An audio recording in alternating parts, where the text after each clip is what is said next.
नमस्कार, good evening बेटा, कैसे हैं आप सब लोग। और आज हम भारत के दो नए रामसर स्थल बनाए गए हैं, उनकी चर्चा करेंगे।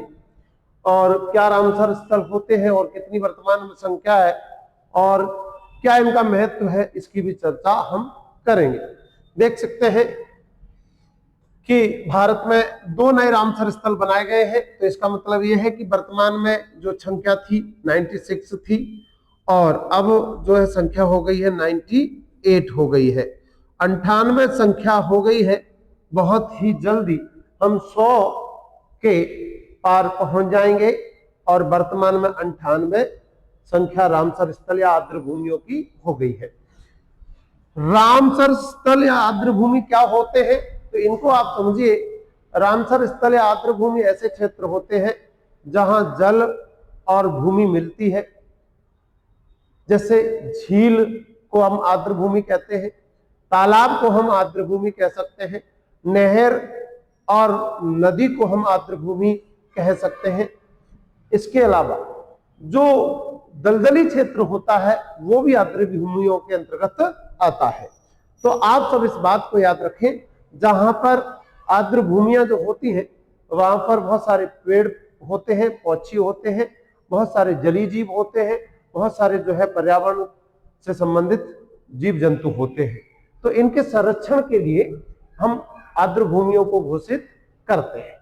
तो हम देख सकते हैं कि जिस प्रकार से ये चित्र आप देख रहे हैं, जिसमें पानी है, बहुत सारे जीव जंतु हैं और पर्यावरण से संबंधित जो है चीजें हैं, और ये जो है इनको संरक्षण करने के लिए हम इनको घोषित करते हैं।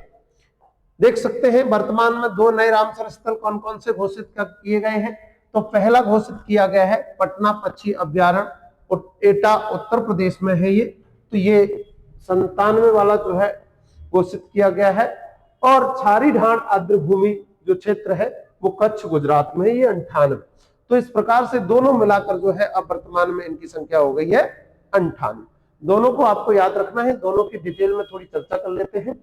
जैसे पटना पक्षी अभ्यारण्य एटा उत्तर प्रदेश में है, इसकी स्थापना 1991 में हुई है। ये उत्तर प्रदेश का सबसे छोटा पक्षी अभ्यारण्य पहले से ही था। यहाँ बहुत सारे पक्षी पाए जाते हैं और इनको इसमें जो है दलदली क्षेत्र या नमी वाला क्षेत्र है, इसीलिए इसको जो है आर्द्र भूमि क्षेत्र घोषित किया गया है। तो आप सबको याद रखना है कि यहाँ पर भी 1 वर्ग किलोमीटर का क्षेत्र है जो आर्द्र भूमियों के लिए प्रसिद्ध है, इसलिए इसको घोषित किया गया है। दूसरा जो है छारी ढाण आर्द्र भूमि क्षेत्र जो है कहां पर है, कच्छ जिला गुजरात में है।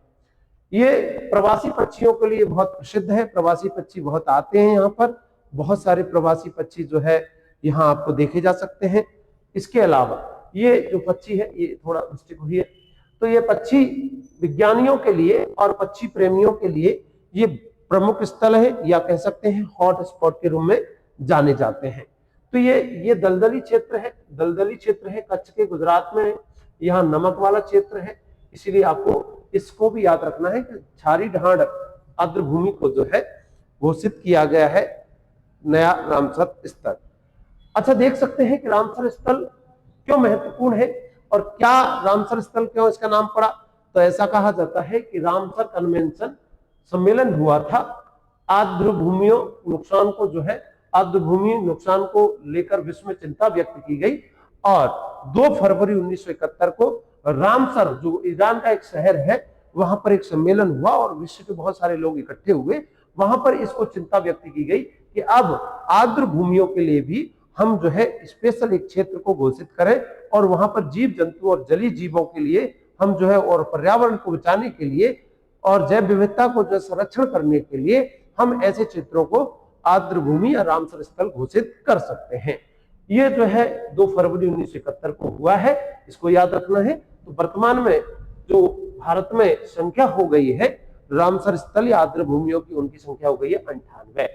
बहुत प्रसिद्ध है ये टॉपिक, एग्जाम की दृष्टि से सबको पूछा जाएगा। आप सबको इस संस्थान के जो है चैनल को सब्सक्राइब करते रहें और आगे भी आपको नई अपडेट मिलती रहेगी। नमस्कार।